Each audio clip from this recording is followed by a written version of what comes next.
Bienvenue à ce premier épisode de la deuxième saison de notre série de balados, Les troubles neurocognitifs, parlons-en. Dans cette deuxième saison, nous mettrons l'accent sur les proches aidants, les intervenants et les chercheurs qui travaillent fort pour améliorer la qualité de vie des personnes atteintes de troubles neurocognitifs majeurs et de leurs familles. Avant de vous présenter mes invités, je vous rappelle que le mois de janvier est le mois de la sensibilisation à la maladie d'Alzheimer. Pour le thème de cette année, la Société Alzheimer du Canada souhaite rappeler aux gens quel est le premier lien avec des services de soutien, des connaissances et une communauté solidaire. Pour plus d'informations, nous vous invitons à consulter le site de la Société Alzheimer du Canada. Mes invités aujourd'hui sont Hélène Carbonneau et Sandra Harrison. Hélène est professeure au département d'études en loisirs, culture et tourisme à l'Université du Québec à Trois-Rivières. Sandra, quant à elle, est professeure agrégée à l'École des sciences infirmières de la Faculté des sciences de la santé de l'Université d'Ottawa. Hélène et Sandra collaborent depuis plusieurs années maintenant à l'élaboration d'un cadre plus humain pour les services et les soins des personnes atteintes de troubles de mémoire.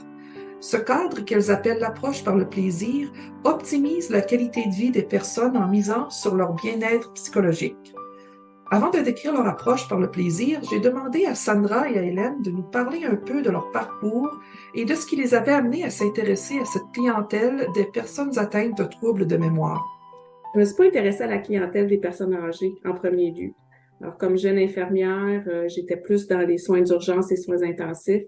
Et lorsque j'ai entamé mon programme de doctorat, j'étais plus intéressée sur les clientèles qui fréquentaient régulièrement le milieu hospitalier. Alors, les revisites fréquentes. Et j'avais trois populations cibles dans la tête. J'avais celles qui étaient les personnes avec des troubles de santé mentale chroniques. Alors, je comprenais pas pourquoi elles revenaient constamment dans le milieu hospitalier. Je comprenais pas non plus tout ce qui était les soins et les services au niveau communautaire. Alors, je les voyais souvent, puis je me posais des questions du pourquoi. J'avais la population qui venait tout juste d'être opérée, alors avait eu des chirurgies récentes, soit des chirurgies d'un jour ou des chirurgies, un congé suite à une chirurgie, qui revenaient dans la même semaine, souvent. Alors, il y avait un groupe qui revenait fréquemment, puis c'était ceux qui venaient de subir une chirurgie pour X raisons. Alors, est-ce que c'était parce qu'il manquait d'enseignement pour les soins à la maison, il y avait des complications. Alors, je m'intéressais à cette population. Et il y avait aussi la population des personnes âgées, qui étaient aussi qui avaient quelques-uns d'entre eux qui avaient des visites fréquentes. Et j'ai dû faire un choix pour le doctorat, alors j'ai choisi ceux avec des troubles de santé mentale chronique, voulant comprendre cette complication ou cette problématique de fréquente revisite.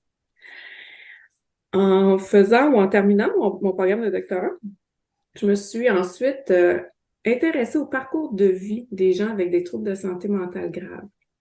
Alors, de l'annonce du diagnostic jusqu'au moment où on ne les revoit plus dans le milieu hospitalier.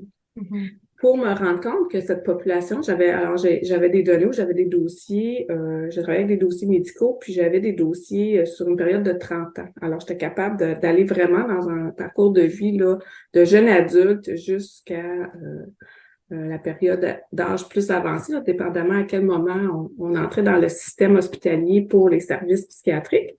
Et en fin de parcours, il y avait un certain groupe de personnes qui recevaient des diagnostics avec de la démence, alors des diagnostics de démence, de troubles de mémoire. Et de me questionner, la raison d'eux. Alors, je suis encore en questionnement, c'est que des hypothèses. J'ai des groupes d'études qui sont en cours, mais on n'a pas encore sorti des résultats. Alors, on les utilise avec précaution, mais mes hypothèses seraient, il y a la population âgée en général, il y a une partie de cette population-là quand même assez importante. On dit autour de 12 à 20% qui développent des troubles de démence quelconque. Alors, les personnes avec des troubles de santé mentale grave sont sujettes, comme n'importe qui, à développer des troubles de mémoire du même ordre. Mais il y avait aussi un aspect plus social. Alors, ce que je entrevois, et une des hypothèses, c'est qu'il n'y a pas beaucoup de résidences pour personnes âgées spécialisées avec des troubles psychiques ou des troubles de santé mentale. Donc, ces gens-là, bien, en perte d'autonomie parce qu'elles vieillissent, se retrouvent dans des résidences régulières de personnes avec perte d'autonomie. mais on a un peu peur de ces diagnostics de troubles de santé mentale grave. Alors, on voit une manipulation parfois de diagnostic pour un diagnostic de démence. Alors, ces gens-là, on a un aspect, ce qu'on appelle social. Alors, on contourne certaines règles parce qu'on n'a pas les institutions ou les infrastructures pour essayer d'aider ces gens-là. Alors, on contourne un petit peu les règles, puis là, on modifie ce qu'on appelle la modulation des diagnostics. On modifie un petit peu le diagnostic pour un diagnostic de démence pour qu'ils puissent avoir une place pour vivre. Ce qui fait que tout d'un coup, les gens avec des troubles de démence, avec des troubles de mémoire, est entrés un peu dans mes recherches, juste avant ma rencontre avec Hélène. Et chacun de mes projets me touche un petit peu personnellement. Alors, on est des passionnés. Hélène, elle est pareille comme moi. On est des gens passionnés. Alors, au cours, juste un peu avant ma rencontre avec Hélène, ma mère a reçu un diagnostic de la maladie d'Alzheimer. Alors, pour moi, ça devenait important de m'impliquer d'une certaine façon dans la recherche, pas tant pour découvrir en quoi consiste la maladie, mais plutôt comment on peut en prendre soin de façon agréable, puis de faciliter leur vie, surtout en fin de parcours, pour qu'elles se retrouvent dans un environnement là, qui est approprié pour elles. Pour parler un peu de votre parcours à vous, Hélène, parce que je trouvais ça intéressant. J'ai vu que vous aviez un baccalauréat en récréologie et vous avez fait une maîtrise et un doctorat en gérontologie. Vous êtes maintenant enseignante à l'Université du Québec à Trois-Rivières, je crois, au département d'études en loisirs, culture et tourisme.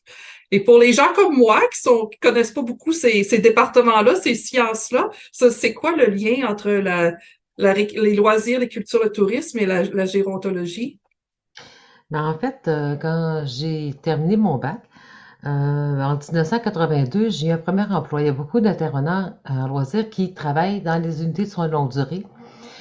Au Québec, on travaille d'une manière particulière parce qu'on travaille plus sur l'animation du milieu de vie. Autrement dit, créer un milieu de vie où les gens s'épanouissent, sont heureux et peuvent continuer à avoir une vie significative, heureuse jusqu'à la fin. Quand j'ai commencé en 82, j'ai commencé à travailler comme dans un tout nouveau centre d'hébergement. Fait que les premiers mois, ça a été plus de m'occuper des personnes âgées qui arrivaient à ce moment-là relativement en début de perte d'autonomie. C'est pas comme aujourd'hui. Disons que les conditions ont beaucoup changé depuis 82 dans nos soins de longue durée. Mais un jour, après avoir accueilli tous les nouveaux résidents, je suis allée sur l'unité de soins de longue durée au quatrième étage du côté de l'hôpital et là, j'ai eu un choc. La première fois que je voyais des personnes âgées alitées dans des fauteuils 5 positions, dans des fauteuils avec une tablette en avant, qui avaient l'air d'être perdus, inquiets, anxieux. Plusieurs criaient, d'autres roulaient en boule leur jaquette d'hôpital. Il y avait vraiment de l'air ça va pas vraiment pas de l'air facile. Puis, en tout cas, pas heureux.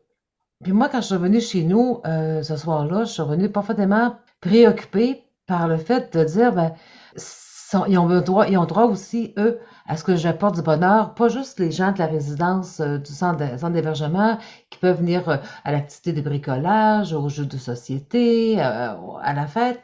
Il faut que je puisse trouver une façon d'entrer en relation puis de leur apporter du bien-être à eux aussi.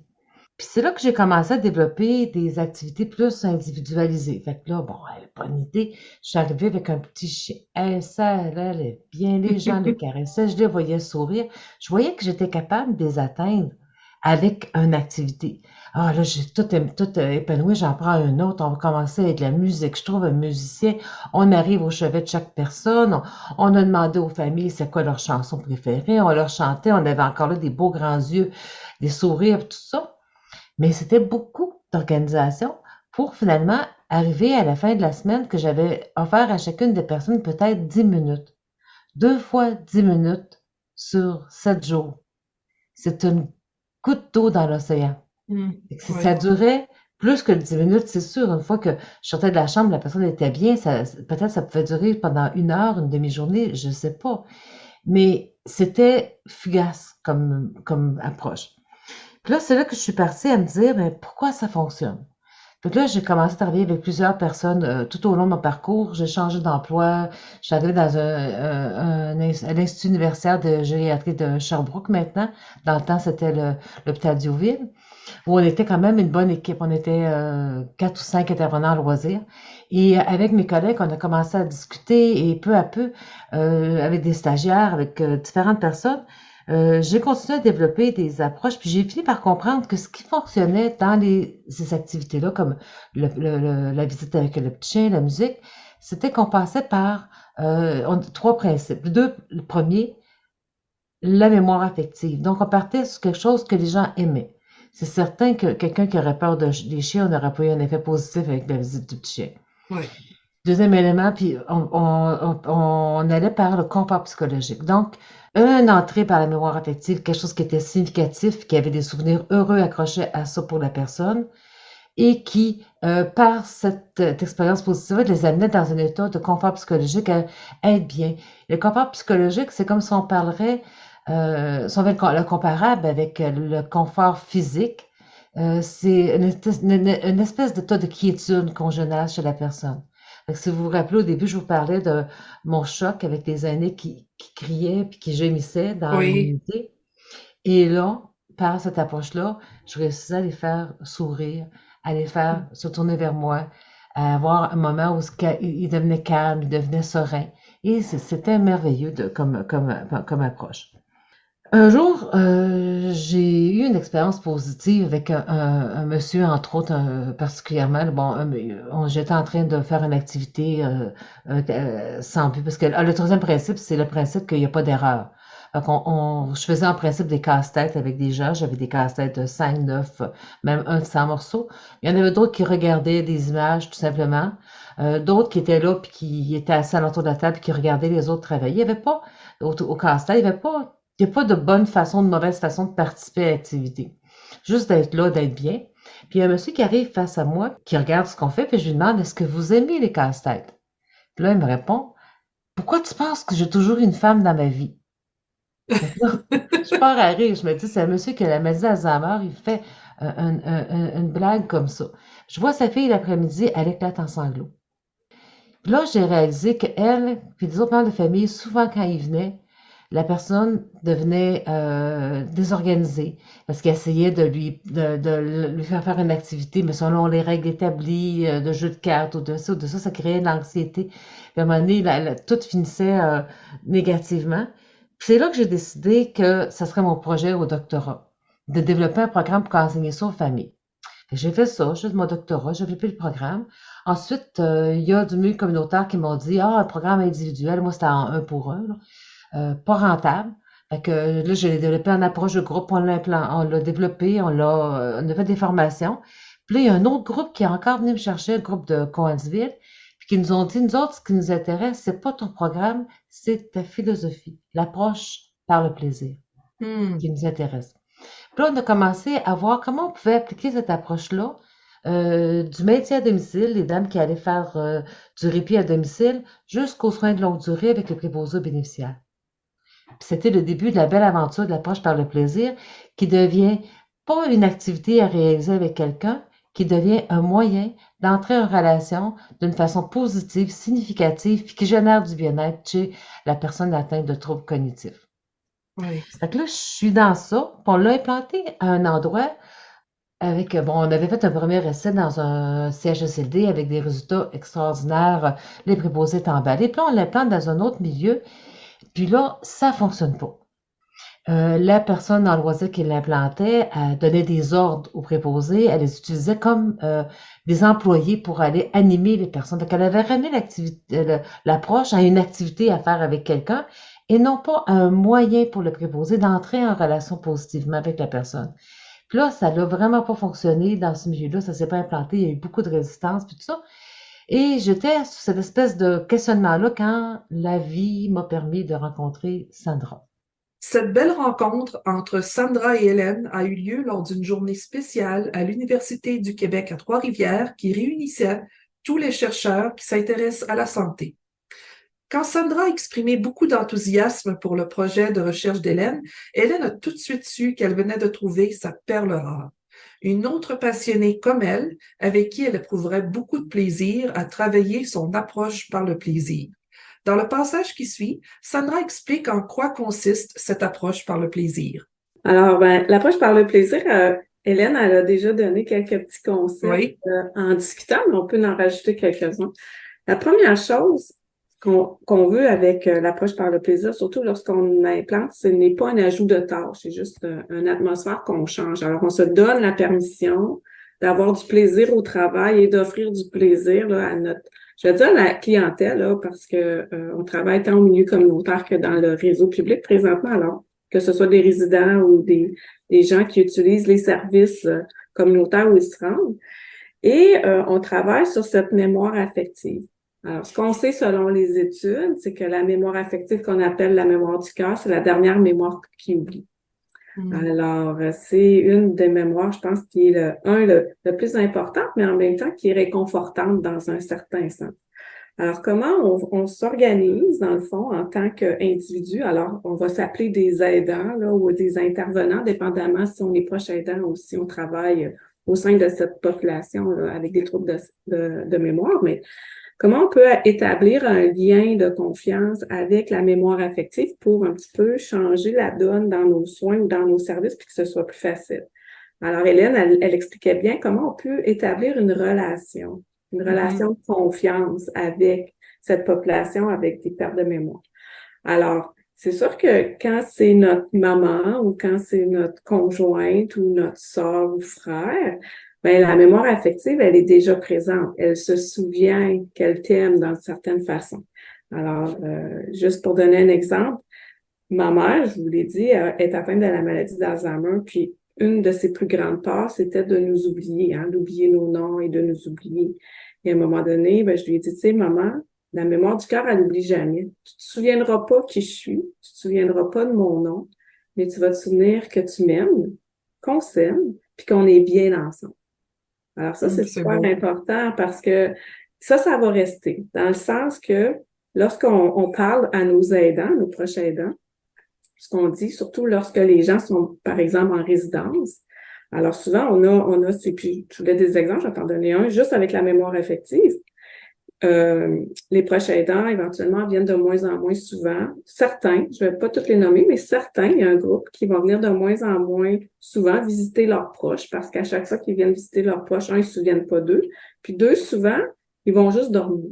Alors, nous, ce qu'on dit, non, c'est le contraire. Alors, cette mémoire affective, il y a un certain confort psychologique qui est associé à un sentiment de bien-être et un sentiment de sécurité. Alors, probablement que ton papa ou ta mère, elle est en résidence. À chaque fois qu'elle s'ouvre les yeux, elle ne sait pas où elle est rendue. Elle ne sait pas dans sa maison. Elle n'est pas dans son chez-soi parce que le transfert dans cette résidence-là est tout nouveau quand même. Alors, elle a certaines craintes, certaines peurs. Elle est probablement sur le qui-vive, qui fait qu'elle dort pas tant bien la nuit, même avec peut-être de l'aide pour dormir là, au niveau des médicaments. Mais quand elle te voit, puis quand tu es dans sa chambre avec elle, c'est probablement le seul moment où elle dort profondément, puis elle se repose parce qu'elle est en paix, puis elle est en confiance. Alors, c'est un moment très précieux, puis c'est un privilège, en fait, de reconnaître que ton proche peut enfin s'assoupir et bien dormir quand tu es là. Et quand on explique ça aux proches aidants, souvent ils reviennent et on les voit revenir dans le milieu de la résidence où ils vont apporter un livre, le téléphone, de la musique, ils vont se trouver quelque chose à faire, puis ils servent à quelque chose, ils servent à ce repos paisible de leurs proches. Alors, la mémoire affective, c'est vraiment de se créer en tant qu'intervenant qui n'est pas un membre de la famille, être capable de créer un lien de confiance, un lien de bien-être, de confort psychologique pour être capable éventuellement de faire des soins. Alors, on fait ça comment? On fait ça avec des petits moments plaisants. Alors, moment plaisant, c'est sûr que si on travaille avec une récréologue, du même type qu'Hélène à l'époque, ou de loisirs, ils vont nous faire des belles activités, mais en fait, ça peut être plus simple aussi. Ça peut être juste d'aller prendre un café avec de prendre le temps de prendre un café avec nos résidents ou avec nos usagers. On peut chanter des chansons qu'ils aiment, mettre de la musique qu'ils aiment. Ma mère, je reviens à ma mère, son oiseau préféré, c'est le cardinal. Depuis que je suis toute petite, chaque fois qu'elle voit un cardinal, elle dit « Oh, mon cardinal revient au printemps » puis « Oh, mon cardinal, il part à l'hiver ». Le chant du cardinal la fait automatiquement sortir dehors. Elle le fait encore. Alors, parler de cet oiseau, lui montrer des photos, lui montrer dehors que l'oiseau est là. Pour elle, c'est un moment plaisant. Alors, le moment plaisant, puis on ajoute aussi de se situer dans le moment présent. Alors, le moment présent, non pas dans le 2022, là, on est au mois de novembre 2022, mais dans leur moment présent. Ils sont à quel moment? Alors, je donne un autre exemple. Le grand-père à mon mari, 97 ans, il est décédé il y a quelques années, commence à avoir des pertes de mémoire, puis il reconnaît pas ses enfants. C'est traumatisant pour les enfants, mais les oncles et les tantes. Puis à un moment donné, on y va, puis quand on parle avec lui, il a 19 ans, puis il fait de la course automobile. Mais à 19 ans, il n'était pas marié, puis il n'avait pas d'enfants. Alors, c'est normal qu'il ne se souvienne pas d'avoir des enfants, puis il y a ces personnes-là qui est super content de recevoir dans sa chambre, il est content. Je sais pas pourquoi, par exemple, il établit pas ce lien-là. Mais quand on lui parle de sa dernière course automobile, qui est la veille, qui a perdu, mais presque gagné, là, on est en conversation pendant 1 heure et 2 heures où on a toute son attention, puis là, il nous raconte ces fameuses courses. Alors, on a mis des photos de lui avec sa voiture de course quand il avait 19 ans, puis là, on a un sujet de conversation où on peut dialoguer et non de la température qu'il fait aujourd'hui, puis d'essayer de le mettre sur les nouvelles de maintenant. Alors, on utilise beaucoup ce moment présent et cette approche sans erreur. Alors, sans erreur pour la personne qui est aidée, la personne qui est atteinte de troubles de mémoire, mais sans erreur pour nous aussi. On a le droit d'essayer des choses et que ça fonctionne pas. Puis, quand on a quelque chose qui fonctionne, on le partage. Il faut surtout pas le garder juste pour nous. Alors, on le partage à tous les acteurs qui vont naviguer autour de notre proche ou de notre personne qu'on prend soin. Alors ça aussi, c'est important, le partage, parce qu'on veut pas devenir la personne préférée de Monsieur Robert, que juste moi que ça fonctionne. Puis, mais quand je suis pas là, ben c'est désastreux. On veut que si on trouve une façon que ça fonctionne très bien avec Monsieur Robert, par exemple, bien là, on le partage au maximum de personnes pour que tout le monde ait un moment plaisant avec Monsieur Robert, puis qu'il soit juste bien, puis apaisé, puis dans le confort psychologique, dépendamment de l'endroit où il se situe. Hélène intervient ici pour expliquer que toutes les personnes, quel que soit le stade de leur maladie, peuvent bénéficier de cette approche. Moi, je l'ai essayé à un moment donné avec, je vais demander aux infirmières de m'identifier les 50 personnes qui étaient les plus lourdement atteintes dans un institut. Puis, avec des stagiaires, on avait essayé différentes activités en partant de ce que les familles nous avaient dit que la personne aimait. Puis, je me souviens d'un monsieur qui était dans un fauteuil 5 positions. Vous vous souvenez, moi, au début, c'est cette clientèle-là qui m'avait choquée. Vraiment senti dire, ah mon Dieu, comment je vais faire, puis me sentir si impuissante. Puis lui, c'est un amateur d'Elvis Presley. Fait que là, quand on lui mettait la cassette d'Elvis Presley, parce que dans ce temps-là, c'est quand même pas longtemps que je travaillais puis ça, il se levait le bras, puis se mettait les 2 yeux marrons à sourire. Il était un fan d'Elvis Presley. Fait que là, le personnel, puis là, on travaillait beaucoup encore en silo, hein. Parce qu'à un moment donné, c'est ça qu'il faut défaire. C'est pas parce que c'est du plaisir que c'est juste la récréologue qui peut le faire. C'est tout le monde ensemble qui peut le faire. Fait que ils me disent, on pourrait-tu se servir de ta cassette sur l'heure du repas pour le faire manger parce qu'il dort? Ben, on a sauvé un monsieur en fin de vie de la dénutrition avec Elvis Presley. Mais tu me fais penser, Hélène, si on parle de plaisir, puis de cette cassette que tu faisais jouer pendant l'heure du repas, mais pas constamment. La meilleure leçon que j'ai appris, c'est un de nos collègues, c'est Pierre-Yves Thériault qui travaille en psychodynamique du travail, qui travaille avec nous, qui à un moment donné m'a dit, si on a toujours du plaisir, à un moment donné, on reconnaît pas le plaisir. Ça devient une routine. Alors, il faut que ça varie dans cette journée-là. On peut pas être juste constamment dans la notion de plaisir. Il faut aussi une notion de routine, une notion de tranquille.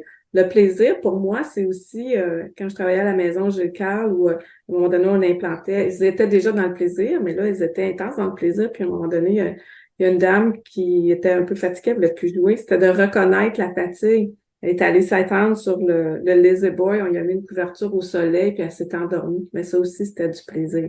Juste de s'assoupir. Alors, on n'est pas obligé d'être toujours dans l'activité pour avoir un moment plaisant. Des fois, juste s'assoupir au soleil, grosse doudou de laine, sur notre chaise préférée, ça aussi, c'est un moment de plaisir.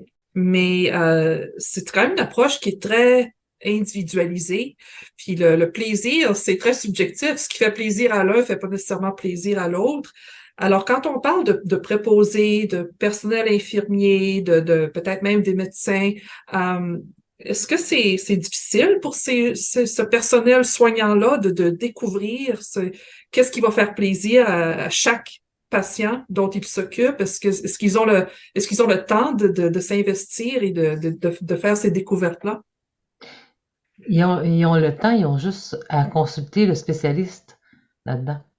Il y a un spécialiste, là, tu sais, dans les institutions, on a des grands spécialistes, des physiothérapeutes, des ergothérapeutes, des neuropsychologues, des gériatres, tu sais, avec des beaux titres.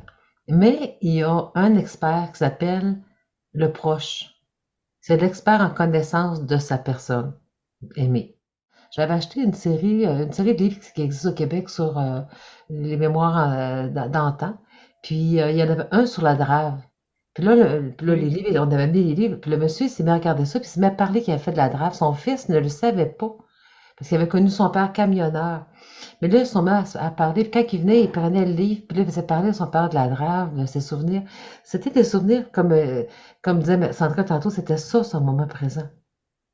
C'était ce souvenir de drave. Puis là, moi j'ai commencé, c'était dans le cadre de mes études au doctorat, quand j'ai commencé à travailler avec ce monsieur-là, puis son fils, quand le fils partait, la première fois que je suis allée, qu'on a fait une intervention ensemble avec le monsieur, quand le fils est parti, le monsieur était accroché après le cadre de porte, puis il hurlait, il voulait partir avec son fils. Puis là, son fils était là dans sa voiture, puis il a pleuré, il pleurait, il pleurait. Puis moi, ça m'avait touché, là, tu sais.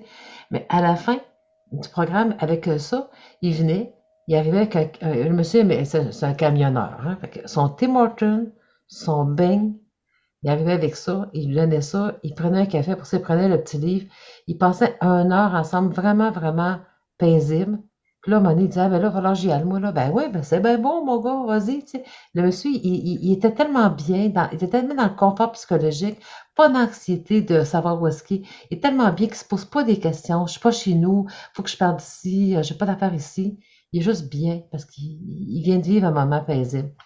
Puis il partait, mais pour le fils, quelle différence. Là, il revenait le visiter. Sinon, il vient tout désorganisé. Moi, je disais, à un moment donné, quand j'ai commencé à travailler, on disait souvent, oh, on sait bien, les familles, ils viennent les domper à l'urgence, tu sais.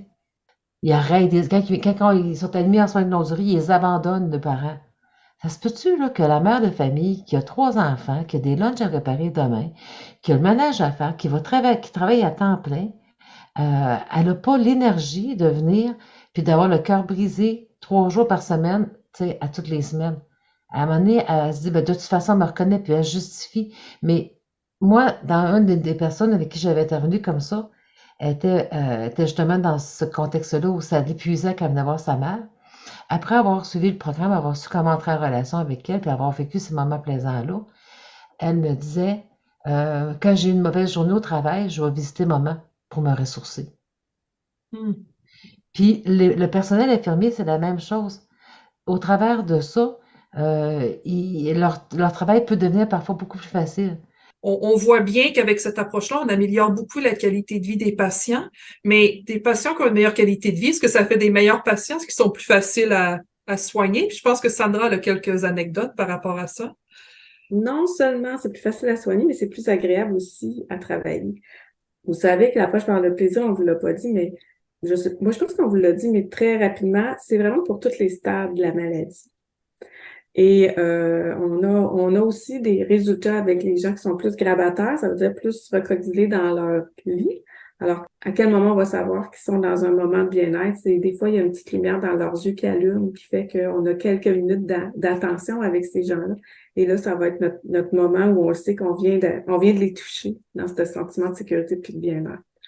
Alors, on avait, par exemple, on avait une dame, pendant la pandémie, j'ai fait de l'accompagnement avec les intervenants en loisirs dans les milieux. On n'allait pas en implantation parce qu'on était tout en confinement, mais on tentait de trouver des moyens, en fait, d'avoir des moments plaisants avec les personnes âgées qui étaient en confinement puis en isolement dans leur chambre. Alors, on pouvait plus faire de grandes activités, c'était vraiment laissé à eux-mêmes.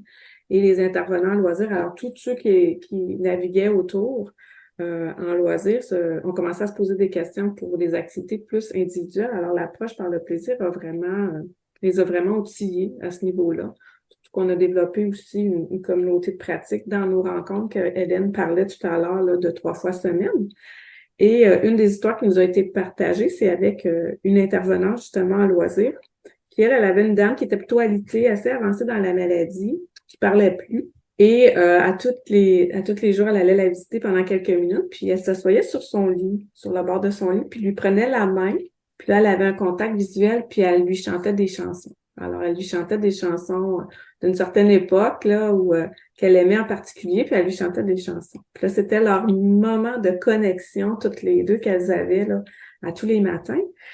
Et à un moment donné, l'infirmière a approché l'intervenante, lui a dit, ben, je dois aller prendre une prise de sang à cette dame-là, mais c'est une dame qui est très résistante. Alors, malgré le fait qu'elle est dans le lit, elle se débat, elle donne des coups, elle crie, parle pas, mais elle est capable de crier.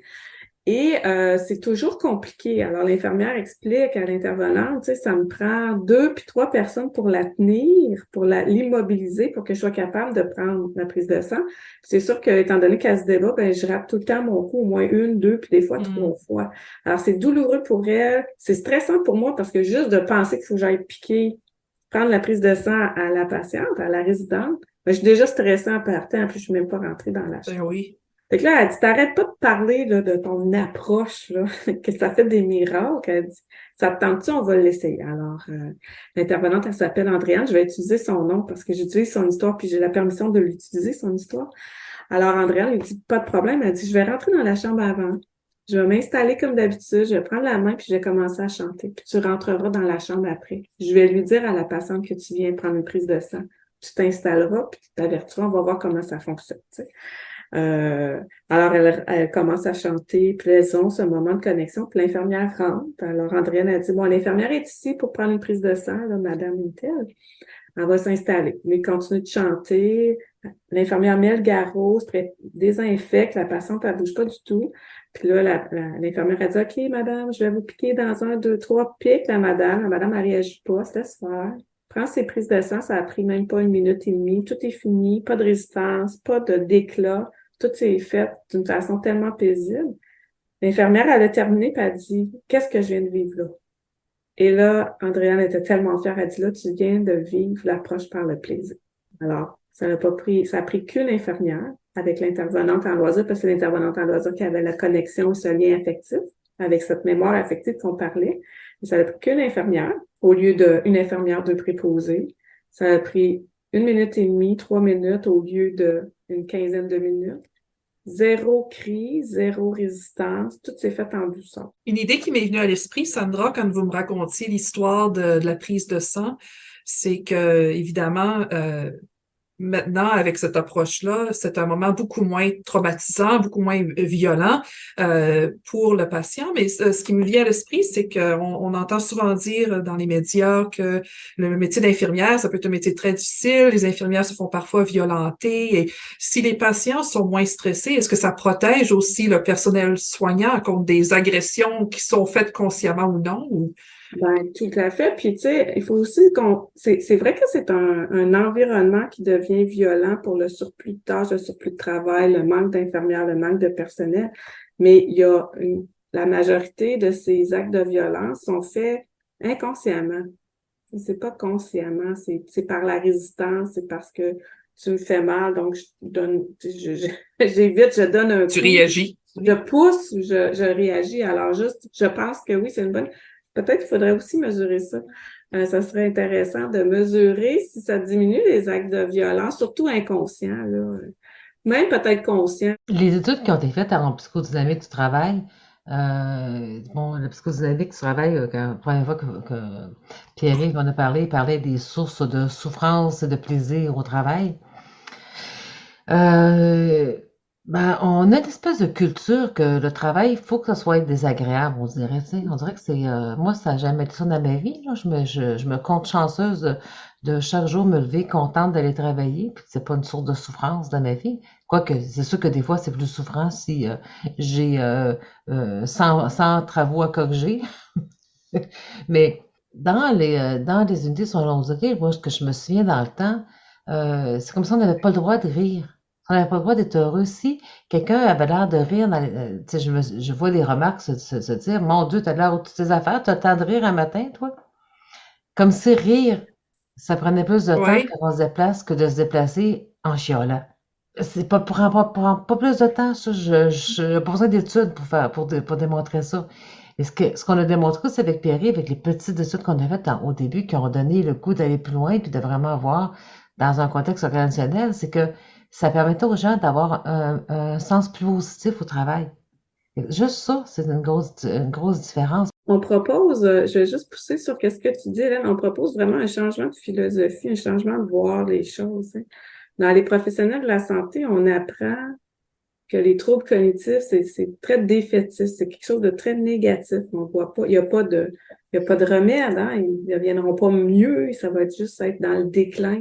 Donc, c'est quelque chose de très pessimiste où ces personnes-là perdent leur indépendance au fil du temps.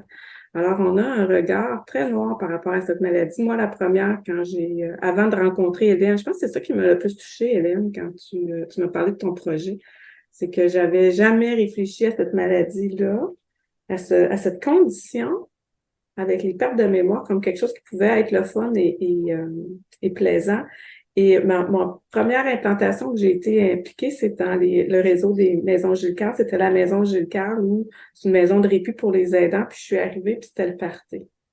Alors, toute l'après-midi, là, j'ai tellement eu de fun. Je suis partie de là, j'étais comme, tabarouette, qu'est-ce que je viens de vivre? Je venais de voir que même si tu as des pertes de mémoire, tu peux encore t'amuser. Tu peux encore discuter, tu peux encore interagir. Ça, que tu parles ou que tu parles pas, ou que tu sois dépendamment, tout le monde avait du plaisir là, à la maison. J'ai appris à jouer aux poches, j'ai appris à rire, on a ri. Je me suis beaucoup questionnée après ça, pourquoi qu'on l'enseigne pas, ça? Pourquoi qu'on n'enseigne pas que c'est pas juste quelque chose de dégradant comme maladie, mais bien au contraire, qu'on reste humain jusqu'à la fin. Il y a d'autres approches qui existent, qui transitent dans nos milieux de soins longue durée ou avec les aînés et tout ça. Mais ce que les préposés nous ont dit, c'est quand on est arrivé avec l'approche par le plaisir, on les a outillés concrètement au-delà de beaux principes.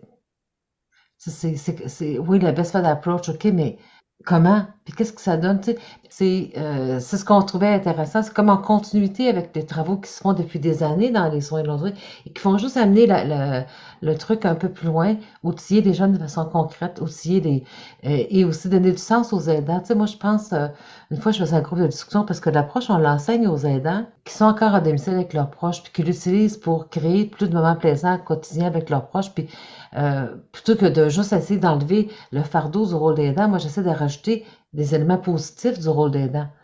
Les éléments positifs du rôle d'aidant sont dans le sourire de ton proche. Hélène, j'ai l'impression que c'est une conversation qui va beaucoup, beaucoup intéresser nos auditeurs. S'il y a des gens qui sont directeurs de CHSLD ou même des proches aidants qui s'occupent d'un être cher à la maison et qui voudraient déployer cette approche-là dans leur propre approche. Est-ce qu'il y a, je sais que Sandra a parlé de formation, donc comment on entre en contact avec vous? Je pense que Hélène, vous avez écrit un guide, mais comment on peut en apprendre plus sur cette approche et l'appliquer dans sa vie personnelle ou dans ses soins? On a un guide pour les aidants qui existe en français et en anglais. Puis, on a le guide d'animation pour ce qui est du groupe avec les aidants, ça existe. Il y a des formations qui existent, qui sont montées. On a aussi développé un guide sur l'approche par le plaisir pour les personnels soignants. Puis là, ben, le projet que Sandra porte actuellement, c'est pour développer des outils de formation. Fait que, c'est sûr que on peut pas juste prendre quelque chose, le lire. Il y a quelque chose de plus que ça. Faut comme il y a besoin de l'espèce de contact de formation. Puis c'est ce qu'on veut développer dans les prochaines années, de rendre ça pérenne. On a comme une espèce de grand trip de sustainability actuellement pour voir, comment ça peut perdurer tout le temps dans la vie avec des partenaires. Ça peut être, en fait, c'est le partenaire qu'on a au CEVQ, c'est ça, c'est qu'éventuellement, la Fédération québécoise de loisirs en institution, des partenaires comme ça qui sont des organismes qui existent puis qui vont être porteurs de cette approche-là. C'est ce qu'on est en train de vouloir développer. Puis, on est ouvert aussi à avoir des partenariats qui se développeraient dans les autres provinces canadiennes. On les a faites en français, en anglais, nos guides. On développe tout en français, en anglais. C'est parce qu'on veut que ça serve au plus grand nombre, puis à nos partenaires un peu partout. Ce qu'on est en train de développer, c'est différents niveaux de formation, là. Alors, du proche aidant, du bénévole, du monsieur, madame, tout le monde, à des intervenants dans les milieux de communautaires, aux intervenants ou aux soignants. Alors, il va y avoir quand même plusieurs niveaux, mais les premiers niveaux, juste de réfléchir à ce moment présent, à ce moment plaisant, à ce moment de bien-être, ça, c'est accessible à vraiment tout le monde. Je reviens un peu sur ma question, Hélène, juste parce que je veux m'assurer que les gens, Répondre. OK, les gens qui nous écoutent sachent vraiment où aller. Si quelqu'un veut avoir accès au guide ou avoir des informations sur les formations qui sont offertes, où ils peuvent se renseigner? Alors, ils peuvent communiquer avec moi ou Hélène, surtout Hélène et moi, je vais le virer à l'envers. Puis, on a développé, on a mis en place, puis on est en train d'assurer cette pérennité. Alors, pour tous les milieux communautaires ou qui œuvrent dans la communauté et non dans le réseau de la santé, euh, en fait, Hélène a développé le programme Ensemble pour le plaisir, Together for Fun. Alors, on l'a en français et en anglais, où on est capable là, de soutenir ces équipes dans les centres culturels, centres communautaires, centres de loisirs, dans vos villes ou vos villages. Alors, on a travaillé, ça fait 4 ans qu'on le met en implantation. Ça a été justement subventionné par l'Agence de santé publique Canada. Alors, on termine cette année cette fin de projet, mais on termine avec un programme bien ficelé avec plusieurs outils qu'on est capable de transposer et de donner à certains, avec un minimum d'accompagnement, là, à ceux qui seraient intéressés à l'implanter dans leur communauté. Alors ça serait plus pour les gens qui sont à domicile ou pour alléger là, les soins à domicile ou pour cette relation aidant-aidé là, quand on a des aidants qui sont soit conjoints, famille, etc. Son bas à domicile, c'est hélène.carbonneau@commercialuqtr.ca. Mais si qu'on veut travailler plus dans les milieux de soins, qu'on veut travailler à outiller des équipes, à changer, à faire ce changement de paradigme, là, où que le bonheur, il devient, qui a sa place pour tout le monde dans le soin de longue durée, ben là, à ce moment-là, on communique avec Sandra. Quelles sont les prochaines étapes pour votre projet? Pour le projet Ensemble pour le plaisir ou Together for Fun, là, on est en train de regarder pour trouver des fonds pour travailler sur le projet de sustainability, qu'on a tantôt, de pérennisation. Mais on trouve que le mot anglais sustainability est plus fort que pérennisation. On n'a pas l'équivalent en français. Mais autrement dit, mettre en place les conditions d'une implantation pérenne à long terme qui va être bien autoportante. Et c'est là qu'on est rendu. On a tous les outils. Maintenant, ça prend d'autres mondes que des chercheurs qui les ont puis qui les utilisent, qui sont en contrôle de ces outils-là. Ça, c'est pour le programme. Puis l'autre projet, c'est plus Sandra. L'approche par le plaisir, c'est plus la philosophie de soins et de services, là. Alors, l'approche par le plaisir qui est moins axée sur un programme, plus pour un changement de culture dans les milieux de soins. Alors, avec le CIUS de la capitale nationale, on a, grâce à une subvention du CRSH, développé un plan d'implantation. Maintenant, on est à la recherche on fait des demandes de subvention pour l'implanter, alors le tester. L'implanter, au Québec, on a les CHSLD, les résidences pour personnes en perte d'autonomie. Et on a aussi les maisons des aînés, qui est une nouvelle type de maison alternative, maison des aînés et alternative.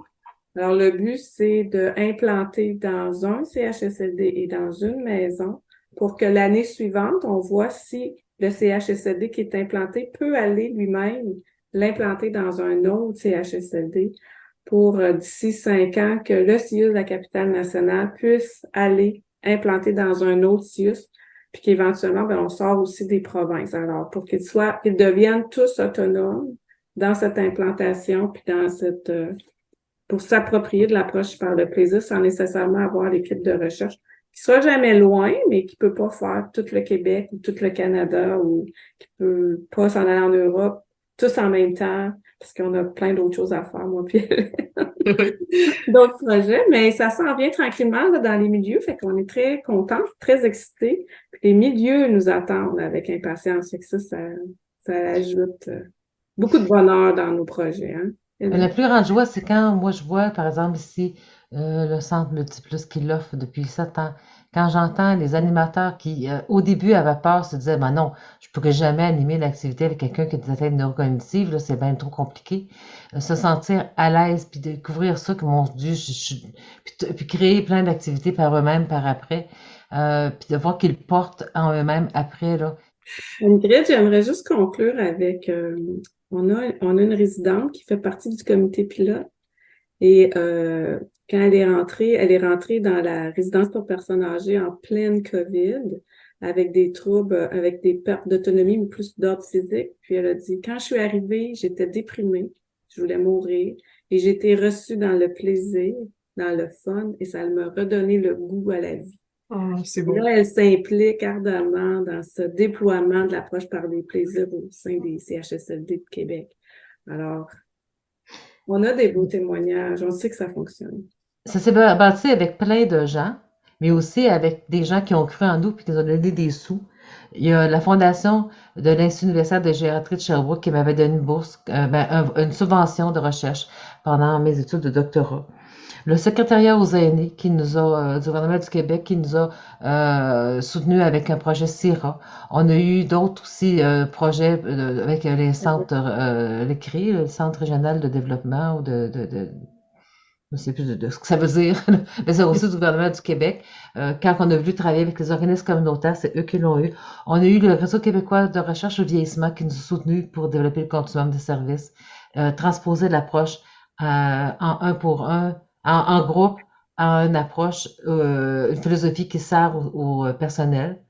Puis on a eu la chance, c'était Public du Canada, avec qui on termine actuellement le gros projet, qui nous a permis de développer nos outils, développer plein de capsules vidéo pour utiliser, pour transmettre le contenu, tout ça.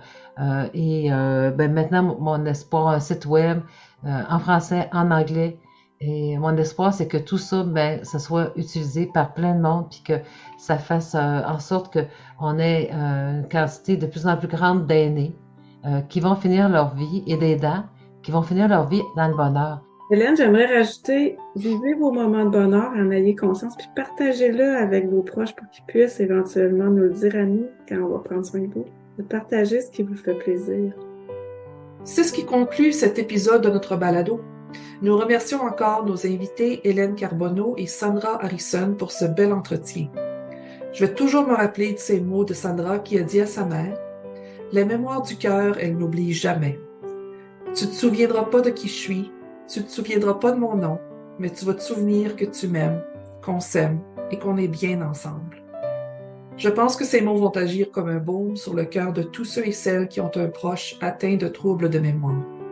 Pour en apprendre plus sur cette approche par le plaisir, les organismes communautaires et les proches aidants peuvent communiquer directement avec Hélène, tandis que les organismes du réseau de la santé peuvent communiquer avec Sandra. Les adresses courriels de Sandra et Hélène sont disponibles sur notre site web.